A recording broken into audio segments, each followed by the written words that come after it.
Hi friends, welcome back to roasters world. ఈరోజు recipe అయితే sabudana dry fruit custard recipe అండి. ఇదైతే సమ్మర్లో చాలా బాగా ఉపయోగపడుతుంది అండ్ మన బాడీలో ఉన్న హీట్ని కూడా రెడ్యూస్ చేస్తుంది. సో దానికి కావాల్సిన ప్రిపరేషన్స్ ఏంటి అనేది ఇప్పుడు ఈ బ్లాగ్లో చూసేద్దాం.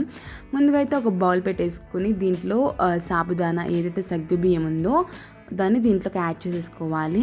ఇక్కడ వచ్చేసి నేను 1/4 కప్పు సగ్గుబియ్యం అయితే తీసుకుని నానబెట్టేసుకున్నాను. అలాగే ఒక టేబుల్ స్పూన్ సబ్జా అయితే ఇక్కడ నానబెట్టేసుకుంటున్నానండి. రెండు కూడా నేను ఎట్ ఏ టైం నానబెట్టేసుకున్నాను.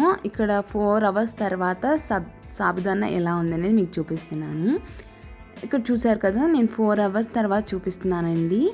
మీకు టైం ఉంటే కనుక కొంచెం ఎక్కువసేపే నానబెట్టుకోవచ్చు. ఎంత ఎక్కువసేపు నానబెట్టుకుంటే కనుక అంత ఫాస్ట్గా కుక్ అయిపోతుంది.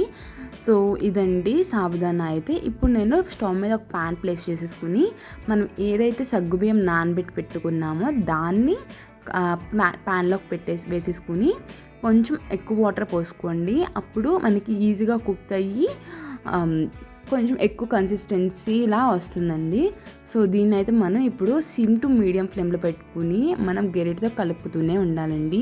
ఎందుకంటే సగ్గుబియ్యం అడుగంటిపోతుంది కదండి. సో అందుకే మనం దీన్ని మిక్స్ చేస్తూనే ఉండాలి. ఒక 10 to 15 మినిట్స్ టైం పడుతుందండి. నేను 4 అవర్స్ నానబెట్టినాను కాబట్టి నాకు 10 to 15 మినిట్స్ అయితే పట్టింది.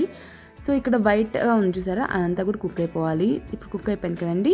దీనైతే నేను పక్కన పెట్టేసుకుని మరొక ప్యాన్ ప్లేస్ చేసేసుకుని దీంట్లో నేను దగ్గరగా 3/4 లీటర్ పాలైతే పోసుకున్నానండి. అలాగే ఈ పాలని నేను సిమ్ టు మీడియం ఫ్లేమ్లో అయితే అడ్జస్ట్ చేసుకుని పెట్టుకున్నాను. మరొక బౌల్లో 2 టేబుల్ స్పూన్స్ కస్టర్డ్ పౌడర్ అయితే వేసుకున్నానండి. దీంట్లో కొంచెం వాటర్ వేసుకుని మిక్స్ చేసుకుంటూ ఎటువంటి ఉండలు లేకుండా కలుపుకుంటున్నాను. దీన్నైతే నేను థిక్ కన్సిస్టెన్సీలో అయితే మిక్స్ చేసుకోవట్లేదు, కొంచెం లూజ్ కన్సిస్టెన్సీలో అయితే మిక్స్ చేసుకుంటున్నాను, ఎటువంటి లంప్స్ లేకుండా. సో దీన్ని ఇలా కస్టర్డ్ మిక్స్ అయితే రెడీ చేసేసుకుని పక్కన పెట్టేసుకోండి. చూసారు కదా ఎంత పల్చగా అయితే నేను మిక్స్ చేసుకున్నాను. సో దీన్ని పక్కన పెట్టేసుకోండి.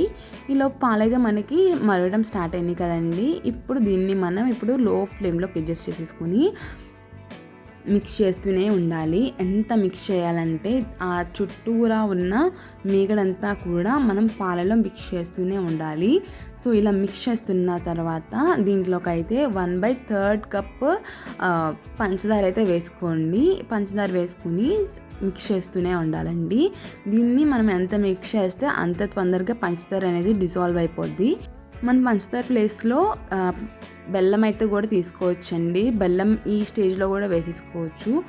ఏమీ పాలు విరిగిపోవడం కానీ అలా ఏమి ఉండవు. సో మనం పంచదార కూడా వేసుకోవచ్చు, అలాగే బెల్లం కూడా వేసుకోవచ్చు. ఈ స్టేజ్లో అయితే యాడ్ చేసేసుకోవచ్చు. సో పంచదార కూడా ఇప్పుడు డిజాల్వ్ అయిపోయింది కదండి.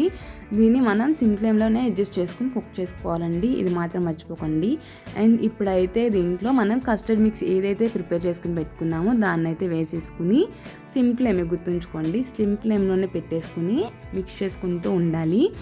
ఇది మనం దగ్గరగా ఒక 5 మినిట్స్ తర్వాత మనకి ఒక థిక్ కన్సిస్టెన్సీ అనేది వస్తుంది. సో చూడండి, మిక్స్ చేస్తూ ఉంటేనే మీకు అర్థమైపోతుంది కదా. అండ్ అలాగే మనం ఎట్ ఎ టైం వేసిన వెంటనే మనం మిక్స్ చేసేయాలండి. మనం ఒక ఆగి మిక్స్ చేయకూడదు. ఆగి కనుక మిక్స్ చేసామంటే మనకి చిన్న చిన్న ఉండల్లా ఫామ్ అయిపోతాయి. సో మనకి అలా ఉండల్లా ఫామ్ అయిపోతే తినేటప్పుడు ఆ టేస్ట్ బాగోదన్నమాట. సో అందుకే ముందులే మనం వేసుకున్న వెంటనే లేదా కొంచెం కొంచెం వేసుకుని మిక్స్ చేసేసుకుంటూ ఉంటే సరిపోతుంది. సో ఇక్కడైతే మిక్స్ చేసేసుకున్నాం కదండి, రెడీ అయిపోయింది. దీన్ని అయితే పక్కన పెట్టేసుకుని కలుపుకుంటూనే చల్లారబెట్టుకోవాలి. ఎందుకంటే దీనిపైన ఏదైతే మీగడ ఉందో అది అలా మనం సర్వ్ చేసేసుకున్నప్పుడు అది తగులుతూ ఉంటుంటే బాగోదు కదండి. సో అందుకే మనం దాన్ని తిప్పుకుంటూనే చల్లారబెట్టుకోవాలి. మీరు ఒకవేళ దీన్ని చల్లారిపోయిన తర్వాత మనం కొంచెం కూలింగ్గా తినాలనుకుంటే కనుక ఫ్రిడ్జ్లో అయితే పెట్టేసుకుని ఒక 1 అవర్ తీసుకొని తింటే మంచి డిజర్ట్ లాగా కూడా ఉంటుంది. సో ఇలా మిక్స్ చేసేసుకుని చల్లారి పెట్టేసుకోవాలి. నేను ఇక్కడైతే ఏం ఫ్రిడ్జ్లో పెట్టలేదు, నార్మల్గానే అయితే చేస్తున్నాను. సో ఇలా మిక్స్ చేసుకున్న తర్వాత పక్కన పెట్టేసుకోండి. ఇక్కడైతే నేను సర్వింగ్కి ఒక బౌల్ అయితే తీసేసుకున్నాను. దీంట్లో అయితే మనం ఏదైతే మిల్క్లో కస్టర్డ్ పౌడర్ అయితే మిక్స్ చేసుకుని రెడీగా పెట్టుకున్నామో దాన్ని అయితే ఇక్కడ వేసేసుకోవాలి ఫస్ట్. అలాగే దీంట్లో మనం ఫస్ట్ అయితే ఏదైతే నానబెట్టుకున్నామో అదే ఆ సబ్జా మొత్తం దీంట్లో వేసేయాలి. అండ్ దీంట్లో వేసేసి తర్వాత దీంట్లో మనం ఏదైతే ఉడికించుకొని పెట్టుకున్నామో సాబుదానా సగ్గుబియ్యం అవి కూడా వేసేసుకోవాలి. అలాగే దీంట్లో మనం డ్రై ఫ్రూట్స్ కట్ చేసిన చిన్న చిన్న ముక్కలు ఉంటాయి కదండి, అదేంటి అంటే బాదం పప్పు, జీడిపప్పు, పిస్తా పప్పు నేను చిన్న చిన్న ముక్కలు కట్ చేసుకుని యాడ్ చేసుకున్నాను. దాన్ని అన్నీ వేసేసుకొని మంచిగా మిక్స్ అయితే ఇచ్చేసుకోవాలి.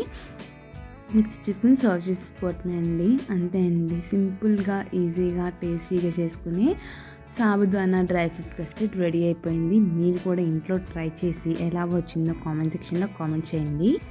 ఈ వీడియో కనుక మీకు నచ్చినట్లయితే ఒక లైక్ అయితే ఇవ్వండి. అలాగే ఫస్ట్ మన ఛానల్ ఎవరిని చూసినట్టయితే కనుక ఛానల్ని సబ్స్క్రైబ్ చేసుకుని పక్కన ఉన్న బెల్ ఐకాన్ క్లిక్ చేసుకోండి.